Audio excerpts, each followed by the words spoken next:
Bismillahirrahmanirrahim. Bismillah. Waalaikumsalam warahmatullahi wabarakatuh. Ustaz izin bertanya, bagaimana caranya berdakwah tentang larangan mengucapkan Natal ke grup lain WhatsApp yang di dalamnya terdapat non-muslim? Apakah lebih baik berdakwah secara personal atau bagaimana Ustaz? Ya. Jazakumullah khair. Pertanyaan ini kenapa selalu datang berulang setiap tahun? Tidak pernah tuntas. Padahal ketentuannya sudah diketahui dengan jelas, aturannya juga sudah dipahami dengan baik, dan ini sudah selesai sebetulnya masalah ini. Sudah selesai, tinggal kita hanya perlu penegasan saja dan meyakinkan pada diri kita dengan keimanan. Baik, pertama teman-teman sekalian, jelas bahwa hukum mengucapkan ucapan selamat, ingat baik-baik, mengucapkan ucapan selamat pada agama lain, di luar keyakinan kita, dalam keimanan kita sebagai muslim, itu tidak diperkenankan. Haram hukumnya mengucapkan selamat misalnya A, selamat B, yang dalam selamat itu ada unsur pengakuan.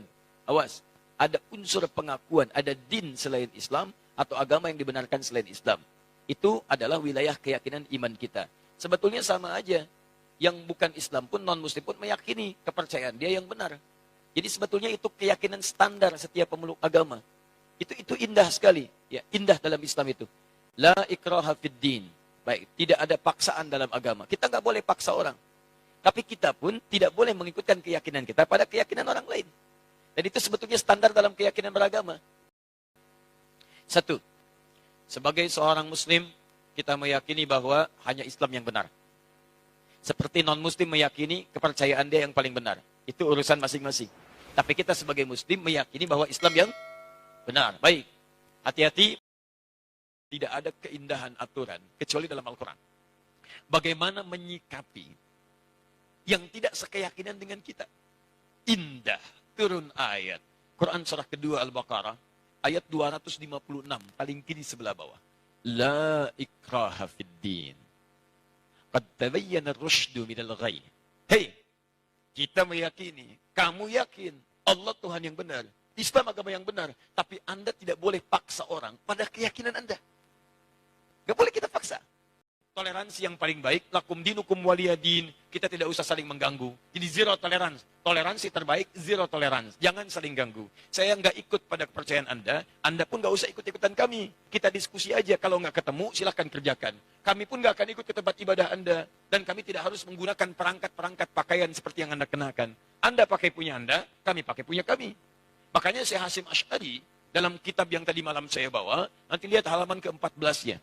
14, posisi paling kanan sebelah atas, paragraf yang pertama, baris ke-5 sampai 7. Hasyim Asy'ari, beliau itu ada, menulis beliau kitab menyampaikan pada masyarakat. Apa diantaranya? Beliau keluarkan fatwa. Orang yang ikut-ikutan mengenakan pakaian-pakaian mereka, pergi ke tempat ibadah mereka, itu hukumnya haram. Dihukumi tasyabuh bil kufar, menyerupai orang-orang kafir, maka keluarlah hukum dilarang mengenakan pakaian-pakaian seperti pakaian mereka, atribut seperti mereka, sehingga tidak menghadirkan nilai kepercayaan lain masuk kepada kepercayaan kita. Itu sudah ada dulu disebutkan oleh pendiri Nahdlatul Ulama tanggal 31 Januari tahun 1926. Jadi kalau sekarang ada pertanyaan lagi, apa Ustadz, apa hukumnya menggunakan topi ini? Ya, apa hukumnya memasang pohon-pohon ini? Sampaikan. Itu pertanyaan sudah diajukan sudah lama. Dari sejak masa Mbah Hasyim Asy'ari. Jawaban beliau begini. Kalau ada ulama memberikan fatwa yang berbeda, sampaikan, maaf Pak, Anda telat. Anda keduluan oleh tokoh yang sangat luar biasa, hafal hadis, ya, hafal turunan-turunannya, dan ini kesimpulannya, kitabnya di sini, halaman sekian, paragraf sekian, baris sekian, sampai dengan sekian. Sekarang, jawaban yang terakhir, lalu bagaimana menyampaikan pesan kemuliaan pada saudara-saudara kita sebangsa setanah air yang sekiranya akan merayakan nilai ibadah dalam agamanya. Kita katakan begini, saudara-saudariku, kita hidup berbangsa setanah air, kemudian kita hidup satu naungan Ibu Pertiwi. Mari kita jaga kerukunan dalam kehidupan ini. Kita saling tolong-menolong untuk membangun bangsa kita agar tumbuh menjadi bangsa yang maju, modern, terlibat dalam kehidupan dunia yang elegan. Namun kami bermohon maaf, karena dalam bangsa ini ada Bhinneka Tunggal Ika, berbeda-beda tapi satu tujuan membangun bangsa, bukan tujuan membangun akhirat. Dalam hal kehidupan beragama, kami mohon maaf, belum bisa mengucapkan ucapan selamat karena di wilayah itu kita beda keyakinan.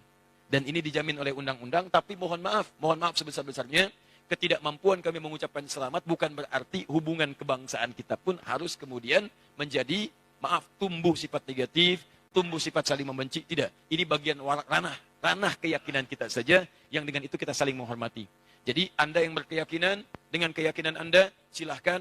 Kami tidak ikut-ikutan untuk itu. Kami mohon maaf tidak bisa mengucapkan selamat. Tapi kami menyayangi Anda. Kita bahu-membahu membangun bangsa. Dan bila pun ada urusan-urusan kehidupan yang bisa kami bantu, bukan urusan ibadah, maka kita mari terlibat sama-sama dalam keindahan membangun bangsa ini. Selesai. Kuat. Dan gak usah malu. Dan tolong, apakah ada non-muslim memaksa kita untuk mengatakan selamat? Tidak. Ini agak aneh memang. Non-muslimnya aja nggak nuntut. Kenapa muslimnya rame? Jelas ya? Yang bikin rame kan orang-orang kita juga. Dan kita itu siapa mereka? Orang-orang penyakit ada hatinya. Itu yang bikin rame. Silahkan lihat tuh. Yang ribut mengucapkan masalah itu bukan non-muslim. Non-muslim biasa-biasa aja. Itu yang orang-orang ada penyakit di hatinya. Dan sebetulnya itu tantangan terberat kita. Itu yang paling berat. Ya. Allah Ta'ala a'lam bissawab.